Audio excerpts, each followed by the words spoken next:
साथियों देखते हैं कुछ जनरल स्टडी का प्रश्न है जो एग्ज़ाम का प्रीवियस क्वेश्चन है और ये एडिटोरिया बुक का है।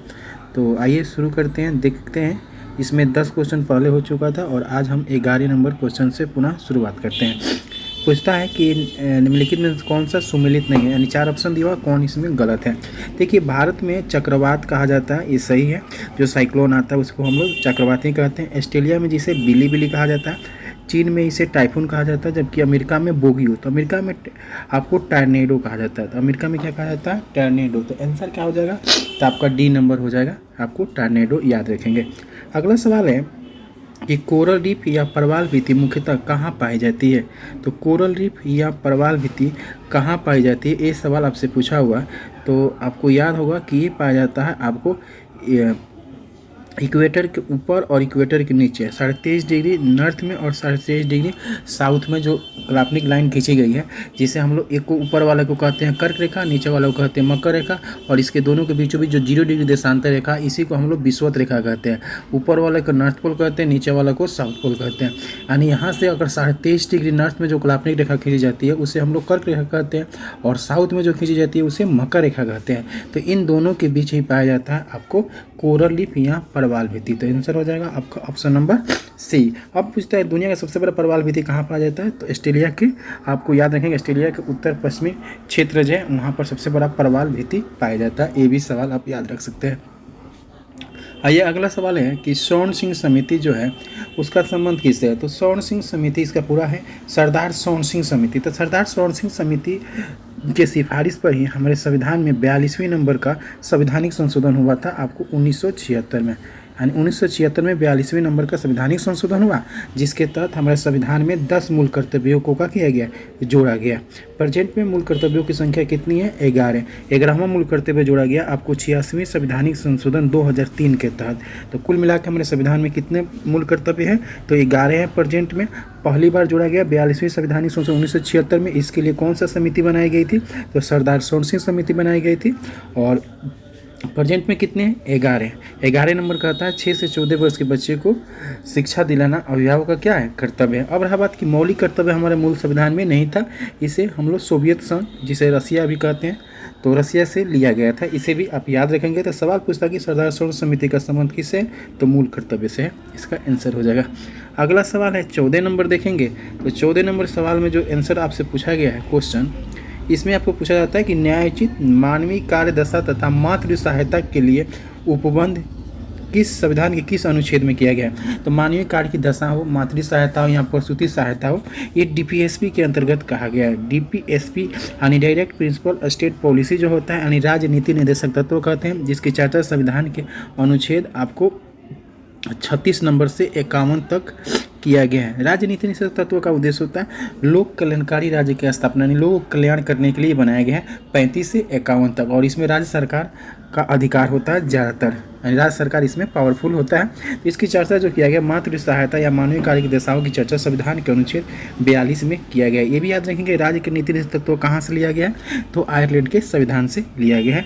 इसे भी आप याद रख सकते हैं। अगला सवाल है 15 नंबर कि भारत में नियंत्रक एवं महालेखा परीक्षक, जिसे हम लोग कैग कहते हैं, कंप्यूटर ऑडिटर जनरल का कथन पर विचार करना है। इसमें 3 गो कथन दिया है। तो पहले याद रखें नियंत्रक एवं महालेखक परीक्षक जो है, इसकी चर्चा जो है वो आपको संविधान के किस अनुच्छेद में किया गया है, ये भी सवाल आपसे पूछ सकता है। तो याद रखेंगे 148 नंबर आर्टिकल से लेकर 151 तक आपको नियंत्रक एवं महालेखक परीक्षक की चर्चा किया गया है। इसका कार्यकाल 6 वर्ष या 65 वर्ष होता है। 6 वर्ष या 65 वर्ष, यानी अब ये कथन एक गलत है।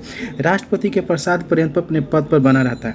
लेकिन याद रखेंगे राष्ट्रपति जो होते हैं नियंत्रक एवं महालेखा परीक्षक की नियुक्ति करते हैं, लेकिन इसको हटाने का काम किसका होता है? संसद का होता है। तो ये भी कथन गलत है। इनका वेतन या अन्य सेवा राष्ट्रपति के द्वारा निर्धारित किया नहीं, ये संसद के द्वारा ही निर्धारित किया जाता है। और इनका कार्यकाल 6 वर्ष या 65 वर्ष। तो इसमें कौन सा कथन गलत है? तो तीनों के तीनों क्या है? गलत है। इसलिए आंसर हो जाएगा आपका डी नंबर। क्या हो जाएगा? D number. अगला सवाल है, अगला सवाल कहा जा रहा है कि आपको बताना है कि राज्य के मुख्यमंत्री समेत मंत्रियों की अधिकतम संख्या विधानसभा की कुल संख्या का कितना प्रतिशत से अधिक नहीं होना चाहिए। याद रखेंगे मुख्यमंत्री पूछेगा या प्रधानमंत्री पूछेगा। यानी मुख्यमंत्री की जगह अगर प्रधानमंत्री हो या मंत्री हो, इन सब के लिए कुल सदस्यों की संख्या निर्धारित किया गया। कितना मंत्री बनाए जा सकते हैं? तो 15%। यानी 15% से अधिक मंत्री नहीं बनाए जा सकते। इसमें मुख्यमंत्री को लेकर या प्रधानमंत्री पूछेगा तो प्रधानमंत्री और उनके मंत्रियों को लेकर 15% से ज़्यादा नहीं बनाया जा सकता। इस सवाल का आंसर हो जाएगा सी नंबर। अगला सवाल पूछा है कि रीट जारी करना उच्चतम न्यायालय के किस क्षेत्राधिकार में आता है? यानी रीट जो जारी करता है, रीट कब जारी करता है? तो सुप्रीम कोर्ट जब किसी व्यक्ति की मौलिक अधिकार में क्षति या कमी होती है तो वो व्यक्ति सुप्रीम कोर्ट या तो हाई कोर्ट जाता है। तो सुप्रीम कोर्ट अनुच्छेद 32 के तहत रीट जारी करती है, जबकि हाई कोर्ट जो होता है 226 के तहत जारी करता है। मूल अधिकार में आपको पता होगा, मूल अधिकार की संख्या 6 होती है। उसमें कोई दिक्कत या कमी होती है तो कोई व्यक्ति डायरेक्ट सुप्रीम कोर्ट या हाई कोर्ट में जा सकती है। उसके जब कोई व्यक्ति किसी को तकलीफ या अन्य चीज़ करता है तो उस स्थिति में जब कोई सुप्रीम कोर्ट जाता है तो सुप्रीम कोर्ट जो रीट जारी करता है वो किसके अंतर्गत आता है? तो न्यायाधीश क्षेत्राधिकार के अंतर्गत ये सुप्रीम कोर्ट का रीट आता है। इसी के तहत वो रीट जारी करता है, इसी क्षेत्राधिकार के अंतर्गत जारी करता है। अनुच्छेद कितने तहत? 32 तहत, अनुच्छेद 32 के तहत जारी करता है। और ये 5 प्रकार का रीट जारी करता है, 5 प्रकार का रीट जारी करता है। कभी अगले वीडियो में हम 5 रीट के बारे में चर्चा आपसे करेंगे। आइए अगला है कि दल बदल अधिनियम यानी एंटी डिफेक्शन एक्ट जो था वो संशोधन कब पारित किया गया था? ये कब आया था दल बदल कानून? याद रखिए, दल बदल कानून जो आया था वो 1985 में आया था। इसके लिए संविधान में आपको 92 नंबर की संवैधानिक संशोधन किया गया था और ये संविधान के अनुसूची 10 में शामिल किया गया था।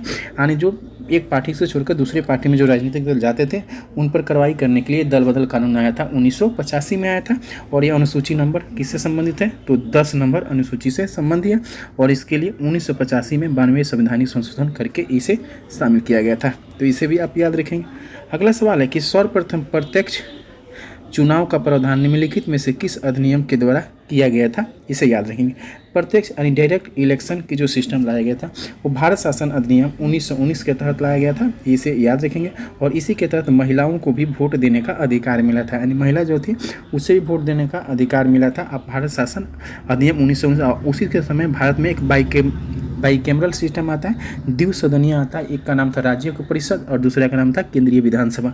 इसी एक्ट के तहत आता है और 1919 को ही हम लोग क्या कहते हैं? मैंटेगू-चेम्सफोर्ड रिफॉर्म के नाम से भी जानते हैं। मैंटेगू-चेम्सफोर्ड यानी मैंटेगू उस समय राज सचिव था और चेम्सफोर्ड क्या था?